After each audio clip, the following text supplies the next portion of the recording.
हाँ जी टीना। ये मस्खरी का विषय नहीं है, ये बहुत संवेदनशील विषय है। पहली बात तो आप समझिए इस बात को, क्योंकि अगर आपके घर के कोई छात्र अगर वो सुसाइड कर रहे होते तो आपको थोड़ा दुख दर्द होता, इनको दुख दर्द ही नहीं। ये तो बार बार कह रहे हैं राहुल जी, उन छात्रों से मिल रहे हैं, देश के प्रधानमंत्री परीक्षा पर चर्चा करते हैं, परीक्षा के परिणामों पे क्यों नहीं चर्चा करते? बुला लेते। मैं तो कह रही हूँ, बार बार ये सवाल उठा रही हूँ, धर्मेंद्र प्रधान को बुलाइए और उनसे परीक्षा के परिणामों पे चर्चा कीजिए कि दिन 10 सालों में 80 से ज्यादा पेपर लीक हो गए हैं, तो इस्तीफा नहीं दे रहे हैं। और हम तो कह रहे हैं रोक चलवा लीजिए अब तो, लेकिन इसरो के जो प्रमुख रहे, पूर्व प्रमुख, उन्होंने जो एनटीए में जो एक रिपोर्ट स्तरीय कमेटी की रिपोर्ट दी थी 2024 में, उसको लागू करने में क्या समस्या है? आप ठेके पे ठेका दिए जा रहे हैं, लेकिन ऑडिट नहीं चला रहे हैं। सरकार पर आपको भरोसा नहीं है, सुप्रीम कोर्ट पर तो भरोसा है ना?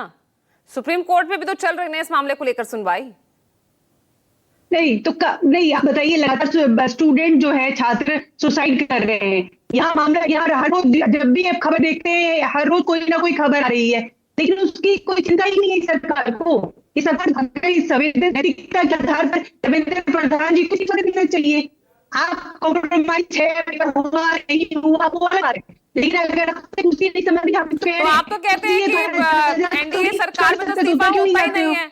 एक तरफ आप तो खुद ही ये बात कहते हैं। ये हाँ बिल्कुल कहते हैं, लेकिन थोड़ी वो तो बच्ची अपनी आंखों में फिर तो शर्म होगी ना कि क्या समझ आए उनको, जब उन्हें कुछ समझ नहीं है तो छोड़ दीजिए। जब आपको देना ही, आपको सेना के पीछे छुपना है, क्योंकि फिर तो अभी सवाल ही उठाएगा ना, बात पे सवाल हो जाएगा।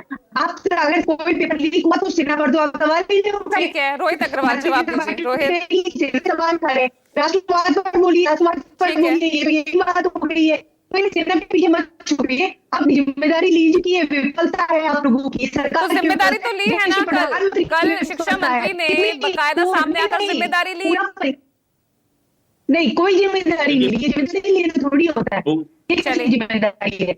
मैं तो कहती हूँ कि कोई परीक्षा के परिणाम, परीक्षा पर ठीक है, रोहित अग्रवाल को बोलने दीजिए। देखिए पूजा जी, स्थिति बिल्कुल साफ है। हम जिम्मेदार सरकार है और हम जिम्मेदारी लेते हुए हम चीजों को बेहतर करने की क्षमता रखते हैं और उसको हम ठीक कर रहे हैं।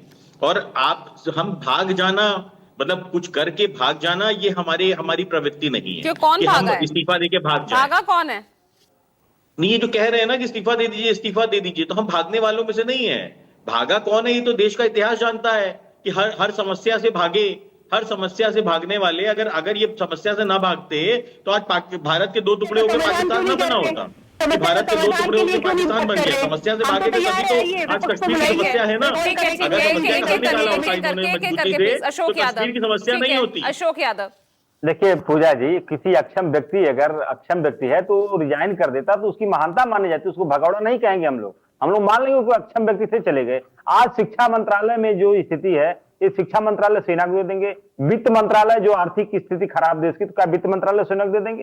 पेट्रोलियम मंत्रालय सेना को दे देंगे? तो एक दिन तो ऐसा आएगा कि पीएमओ को भी सेना को देना पड़ेगा इनको, भैया सेना तुम ही चलाओ, हमारे बस का कुछ है नहीं। तो इस तरह से जिम्मेदारी, आप समाधान पूछ रही बार बार, समाधान किसी के पास नहीं है। समाधान क्या है? एयरफोर्स को दे देंगे। तो आप क्या क्या सेना को दोगे? सेना को क्या दोगे आप? इस देश का भविष्य, अगर नौजवान छात्र है उनका भविष्य आप अंधकारमय कर रहे हो, तो इसका इलाज क्या हो सकता है? ठीक है, आप पवन शर्मा, भागेंगे नहीं हम। पूजा जी, देखिए मुझे उम्मीद थी कि एसएन सिंह जी छात्रों की बात करेंगे, लेकिन वो पार्टी जो रक्षा सौदे में दलाली खाते में पकड़ी गई थी, ऑन कैमरा सजा हुई थी, और वही पार्टी आज छात्रों के पेपर लीक में पैसे कमा रही है। ऐसी पार्टी से क्या उम्मीद करेंगे? आज भी ये लोग ये कह रहे हैं कि हम चाहे वो पेपर लीक कितना कराए धर्मेंद्र प्रधान, चाहे छात्रों के साथ में खिलवाड़ करते रहे, उनका इस्तीफा नहीं होगा। सोचिए कितना बड़ा अहंकार है देश के करोड़ों युवाओं के साथ, उनके भविष्य के साथ। चाहे नौकरी के पेपर लीक हो, चाहे एग्जाम के पेपर लीक हो, हर जगह पेपर लीक होते हैं। इनके तो आपको लग रहा है कि अगर इस्तीफा दे देंगे धर्मेंद्र प्रधान तो ये समस्या का समाधान हो जाएगा? मैं तो ये कह रहा हूं कि जो आदमी ये सब नहीं कर सकता उसका क्या हो सकता है? उसका इस्तीफा देते, कोई दूसरा आदमी आ जाए। ऐसा लगता है कि भाजपा के पास कोई दूसरा आदमी नहीं है जो इनको पैसे कमा के दे सके। इनको ये पेपर लीक इनके रोकने की मंशा होती तो 17 से लेके आज तक पेपर लीक रोक चुके होते, एक बार रोक चुके होते। जो सरकार कहती थी पापा वॉर रुकवा दी, वो पेपर लीक नहीं रोक पा रहे हैं। मतलब समझिए, पेपर लीक रोकना इनका मकसद नहीं है, पैसे कमाना इनका मकसद है।